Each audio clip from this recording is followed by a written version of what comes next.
Hey guys, getting better. This is a broke off skeg off of a lower unit.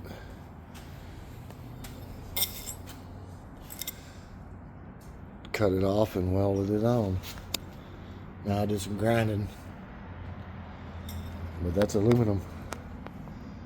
Actually getting pretty good. Let me clean off this lens real quick.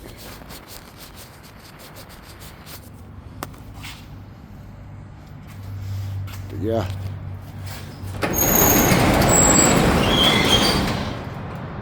See some grinding marks, but that's it.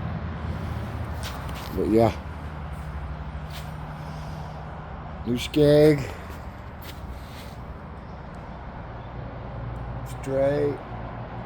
Everything looks perfect.